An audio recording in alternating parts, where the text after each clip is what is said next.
You will hear a number of different recordings, and you will have to answer questions on what you hear. There will be time for you to read the instructions and questions, and you will have a chance to check your work. All the recordings will be played once only. The test is in 4 sections. At the end of the test, you will be given 10 minutes to transfer your answers to an answer sheet.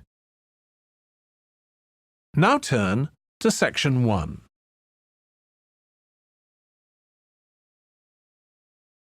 Section 1.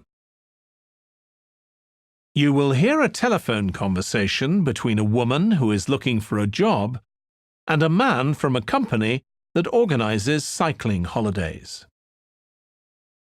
First, you have some time to look at questions 1 to 6.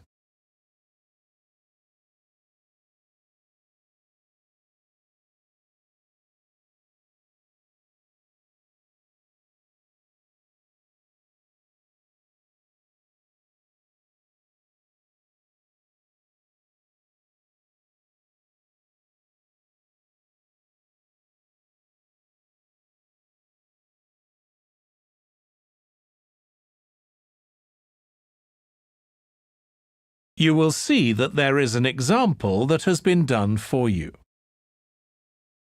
On this occasion only, the conversation relating to this will be played first. Hello, Pembroke Cycling Holidays. Bob speaking. Oh, hello. I've seen your advert for people to lead cycle trips. Are you the right person to speak to? Yes, I am. Could I have your name, please? It's Margaret Smith. The woman's surname is Smith. So Smith has been written in the space. Now we shall begin. You should answer the questions as you listen because you will not hear the recording a second time. Listen carefully and answer questions 1 to 6. Hello, Pembroke Cycling Holidays. Bob speaking. Oh, hello. I've seen your advert for people to lead cycle trips. Are you the right person to speak to? Yes, I am. Could I have your name, please? It's Margaret Smith. Are you looking for a permanent job, Margaret? No, temporary. I've got a permanent job starting in a few months' time, and I want to do something else until then. What work do you do? This will probably sound crazy. I used to be a lawyer, and then I made a complete career change, and I'm going to be a doctor. I've just finished my training. Right. And have you had any experience of leading cycle trips? Yes, I've led several bike tours in Africa. The trip to India that I had arranged to lead next month has now been cancelled. So when I saw you were advertising for tour leaders, I decided to apply. OK. Now, we normally have 2 or 3 leaders on a trip, depending on the size of the group. Some tours are for very experienced cyclists, but we've got a tour coming up soon in Spain, which is proving so popular we need an additional leader. It's a cycling holiday for families. Would that suit you? It certainly would. I enjoy working with children, and I probably need some more experience before I go on a really challenging trip. That tour includes several teenagers. Have you worked with that age group before? Yes, I'm a volunteer worker in a youth club where I help people to improve their cycling skills. Before that, I helped out in a cycling club where I taught beginners. Well, that's great. Now, the trip I mentioned is just for a fortnight, but there might be the possibility of leading other tours after that. Would that fit in with your plans? That'd be fine. I'll be free for 5 months. My job is due to start on October the 2nd, and I'm available from May the 1st until late September. Good. Now, is there anything I need to know about the food you eat? We usually have 1 or 2 people in the group who don't eat meat or have some sort of food allergy, so we're always very careful about that. Yes, I'm allergic to cheese. Would that be a problem? No, As long as we have enough notice, we can deal with that. That's great. Before you hear the rest of the conversation, you have some time to look at questions 7 to 10.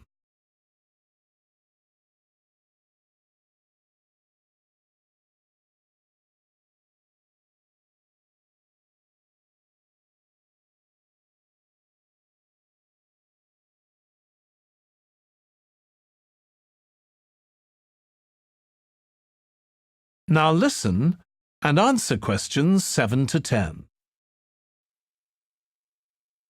It sounds really interesting. Would you like me to fill in an application form? Yes, please. Where should I post it to? Could you send it to 27 Arbuthnot Place, Arbuthnot Place, Dumfries, And what's the postcode, please? DG7 4PH. Was that P Papa or B Bravo? P Papa. Got that. If you could return the application form by Friday this week, we can interview you on Tuesday next week. Say 2:30? Would that be possible for you? Yes, it's fine. You're quite a long way from where I live, so I'll drive over on Monday. Should I bring anything to the interview? We'll have your application form, of course, but we'll need to see any certificates you've got that are relevant in cycling, first aid, or whatever. OK. And at the interview, we'd like to find out about your experience of being a tour guide. So, could you prepare a 10-minute talk about that, please? You don't need slides or any complicated equipment, just some notes. Right. I'll start thinking about that straight away. Good. Well, we'll look forward to receiving your application form and we'll contact you to confirm the interview. Thanks very much. Thank you, Margaret. Goodbye. Bye. That is the end of section 1. You now have half a minute to check your answers.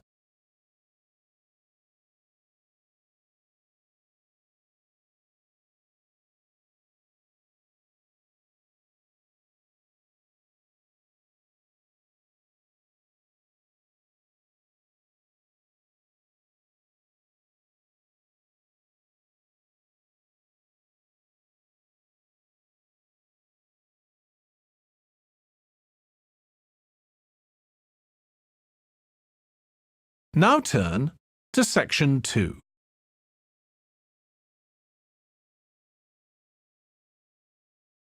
Section 2. You will hear a podcast about an area called the sheep market in a New Zealand city. First, you have some time to look at questions 11 to 14.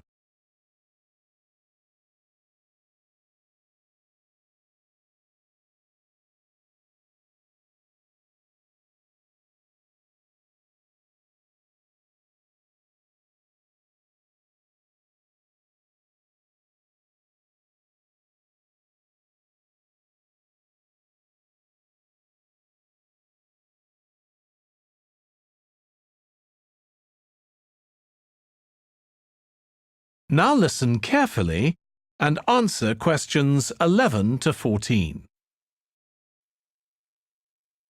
Welcome to this podcast about the sheep market, which is one of the oldest parts of the city. As its name suggests, there was originally a market here where farmers brought their sheep, but now it's been redeveloped into a buzzing, vibrant area of the city, which is also home to one of the city's fastest growing communities. The nearby university has always meant the area's popular with students who come in to enjoy the lively nightlife, but now graduates embarking on careers in the worlds of fashion and design are buying up the new apartments recently built here to replace the small houses where the market workers used to live. The narrow old side streets are great places for finding original pictures, jewellery and ceramics which won't break the bank, as well as local produce like fruit and vegetables. There's also lots of pavement cafes where you can have a coffee and watch tourists from all over the world go by.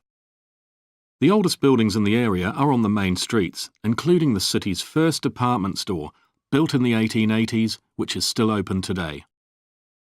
The sheep market is a centre for fashion, and there's a policy of encouraging new young designers. The Young Fashion Competition is open to local young people who are passionate about fashion. This year, they've been asked to design an outfit based on ideas from the music and technology that's part of their everyday life, using both natural and man-made fibres. The garments will be judged by a panel of experts and fashion designers, and the winning entries will be modelled at a special gala evening. Parking at the sheep market is easy. There are plenty of pay and display car parking spaces on the roadsides, which are fine if you just want to stay for an hour or two. But if you want to spend the day there, it's better to park in one of the 4 underground car parks. It's not expensive, and if you can present a receipt from one of the local stores, you'll not be charged at all.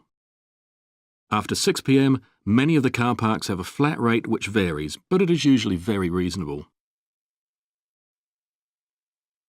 Before you hear the rest of the podcast, you have some time to look at questions 15 to 20.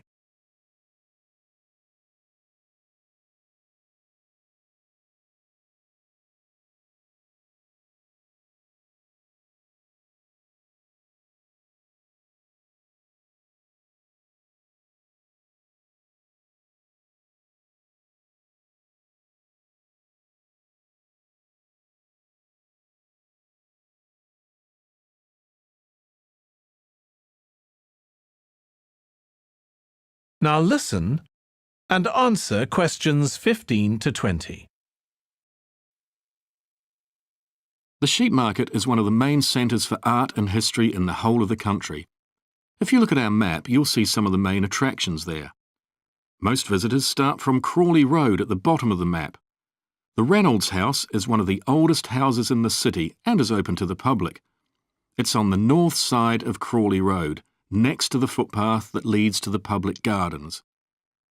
The area is particularly interesting for its unusual sculptures. The thumb is just what its name suggests, but it's about 10 metres high. You'll see it on Hill Road, across the road from the bank. The museum's got a particularly fine collection of New Zealand landscapes. It's on the east side of the sheep market, on City Road. It's on the other side of the road from the public gardens, immediately facing the junction with Hill Road. The Contemporary Art Gallery is on a little road that leads off Station Square, not far from the public gardens. The road ends at the gallery. It doesn't go anywhere else. That's open every day except Mondays. The Warner Gallery specialises in 19th century art. It's on City Road, near the junction with Crawley Road, on the same side of the road as the public gardens. It's open on weekdays from 9 to 5 and entry is free. Finally, if you're interested in purchasing high-quality artwork, the place to go is Nucleus. You need to go from Crawley Road up through Station Square and east along Hill Road until you get to a small winding road turning off. Go up there and it's on your right. If you get to City Road, you've gone too far. That is the end of section 2. You now have half a minute to check your answers.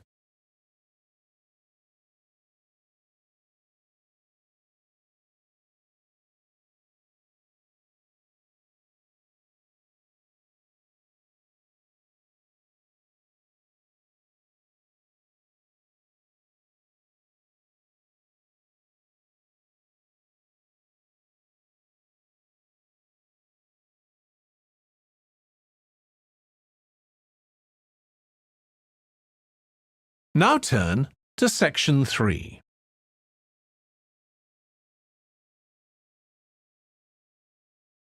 Section 3. You will hear 2 students, Katie and Joe, discussing a presentation in their film studies course. First, you have some time to look at questions 21 to 24.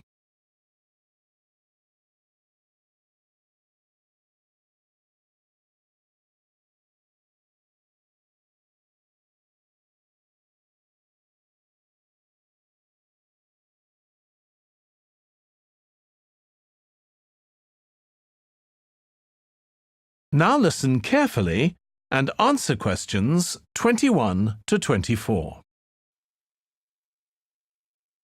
Joe, you know I'm giving a presentation in our film studies class next week. Yes. Well, could we discuss it? I could do with getting someone else's opinion. Of course, Katie. What are you going to talk about? It's about film adaptations of Shakespeare's plays. I've got very interested in all the different approaches that film directors take. Uh-huh. So I thought I'd start with Giannetti, who's a professor of film and literature, and in one of his books he came up with a straightforward classification of film adaptations based on how faithful they are to the original plays and novels. Right. I've already made some notes on that, so I just need to sort those out before the presentation. I thought that next I'd ask the class to come up with the worst examples of Shakespeare adaptations that they've seen, and to say why. That should be more fun than having their favourite versions. Yes, I can certainly think of a couple. Right. Next, I want to talk about Rachel Malco. I came across something on the internet about her work on film adaptations, and I was thinking of showing some film clips to illustrate her ideas. Will you have enough time, though, both to prepare and during the presentation? After all, I doubt if you'll be able to find all the clips you want. Perhaps you're right. OK, well, I'd better do some slides instead, saying how various films relate to what she says. That should encourage discussion. Next, I want to say something about how plays may be chosen for adaptation because they're concerned with issues of the time when the film is made. You mean things like patriotism or the role of government? Exactly. It's quite tricky, but I've got a few ideas I'd like to discuss. Before you hear the rest of the discussion, you have some time to look at questions 25 to 30.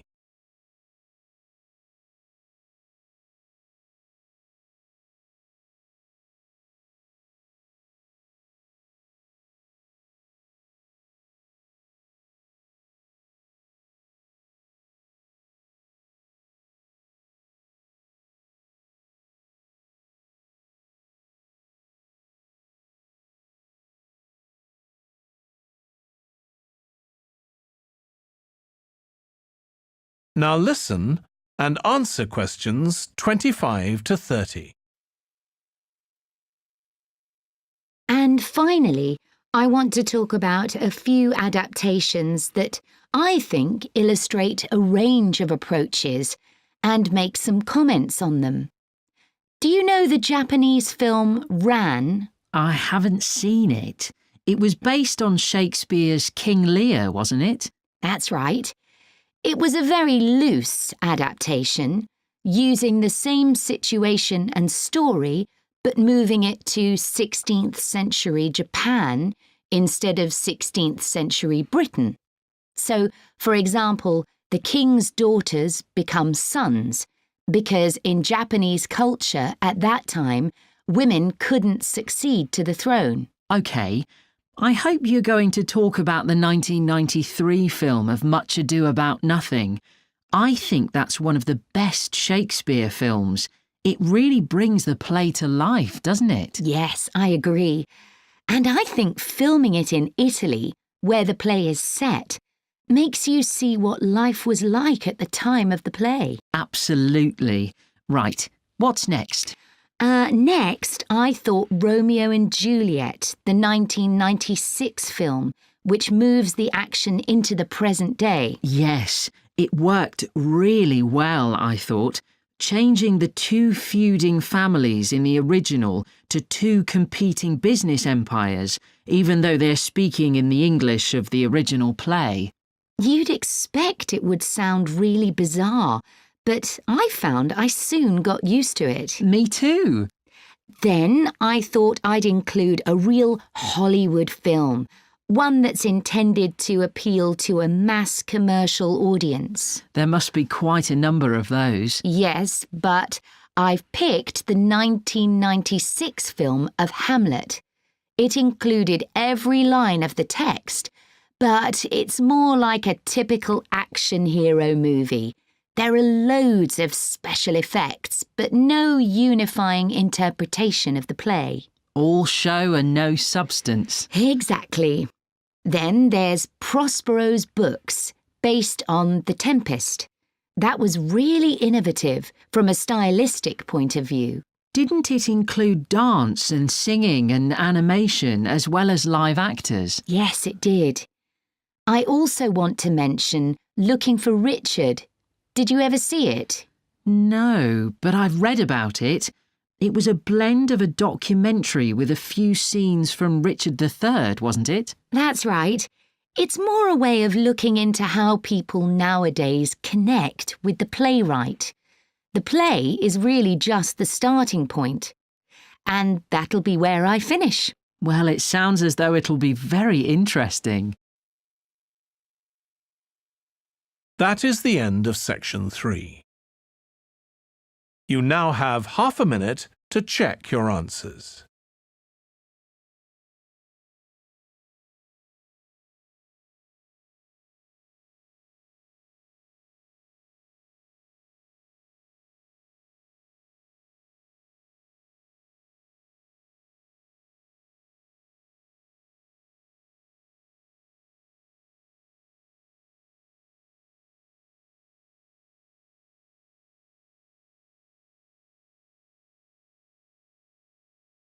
Now turn to section 4.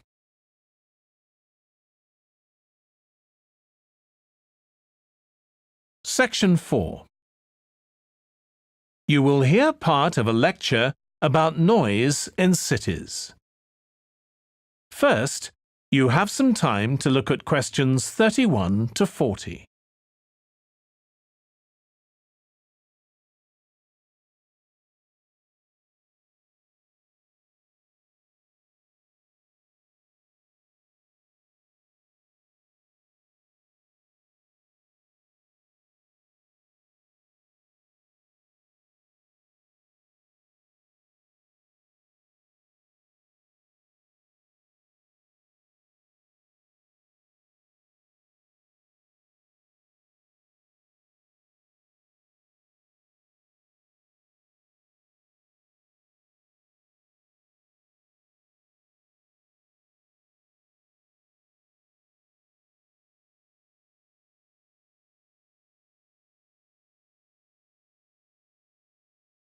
Now listen carefully and answer questions 31 to 40.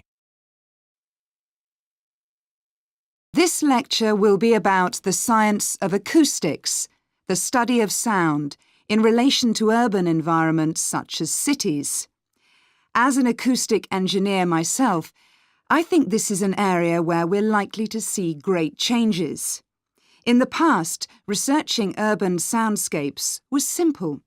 We measured levels of sound in decibels, so I used to take my sound meter and I measured the noise somewhere, and then I might ask a sample of people to say at what level the sound became annoying. With data like this, acoustic engineers have been able to build up what we call noise maps, maps of the sound environment. But actually, these aren't a lot of use. What they do show is that the highest noise levels are generally on roads. Well, that's not really very surprising. But there's quite a lot going on that these maps don't show, because they can't capture the complex way that sound varies over time. So they ignore important issues such as the noise someone might hear from the open windows or gardens of their neighbours. And this sort of noise can be quite significant in summer. We don't have any databases on this sort of information. As well as that, these records of sound levels take no account of the fact that people vary in their perceptions of noise. So someone like me with years of working in acoustics might be very different from you in that regard. But anyway, even though these noise maps are fairly crude, they've been useful in providing information and raising awareness that noise matters. We need to deal with it, and so it's a political matter. And that's important. We need rules and regulations because noise can cause all sorts of problems. Those of you who are city dwellers know that things go on 24 hours a day, so city dwellers often suffer from interrupted sleep. It's also known that noise can lead to a rise in levels of stress due to physical changes in the body affecting the composition of the blood. And there are other problems as well. For instance, if school children don't have a quiet place to study, their work will suffer. Now, one problem with decibel measurement is that it doesn't differentiate between different types of noise. Some types of sounds that most people would probably think of as nice and relaxing might well score quite highly in decibel levels. Think of the sound made by a fountain in a town square, for example. That's not necessarily something that we'd want to control or reduce. So maybe researchers should consider these sorts of sounds in urban design. This is going to be tricky, because just measuring decibel levels isn't going to help us here.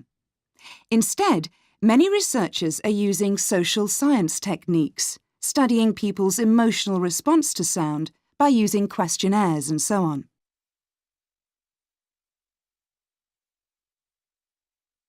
So what exactly do people want to hear in an urban environment? Some recent interdisciplinary research has come out with results that at first sight seem contradictory. A city needs to have a sense of activity, so it needs to be lively, with sounds like the clack of high heels on a pavement or the hiss of a coffee machine. But these mustn't be too intrusive, because at the same time we need to be able to relax. One of the major problems in achieving this will be getting architects and town planners to use the research.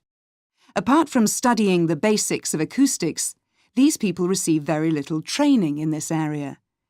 But in fact, they should be regarding sound as an opportunity to add to the experience of urban living, whereas at present they tend to see it as something to be avoided or reduced as far as possible, or something that's just a job for engineers, like the street drainage system. What's needed is for noise in cities to be regarded as an aesthetic quality, as something that has the qualities of an art form. If we acknowledge this, then we urgently need to know what governs it and how designers can work with it. We need to develop a complex understanding of many factors. What is the relationship between sound and culture? What can we learn from disciplines such as psychology about the way that sound interacts with human development and social relationships, and the way that sound affects our thoughts and feelings? Can we learn anything from physics about the nature of sound itself? Today's powerful technologies can also help us. To show us their ideas and help us to imagine the effect their buildings will have, architects and town planners already use virtual reality, but these programs are silent. In the future, such programs could use realistic sounds, meaning that soundscapes could be explored before being built. So hopefully, using the best technology we can lay our hands on, the city of the future will be a pleasure to the ears as well as the eyes. That is the end of section 4. You now have half a minute to check your answers.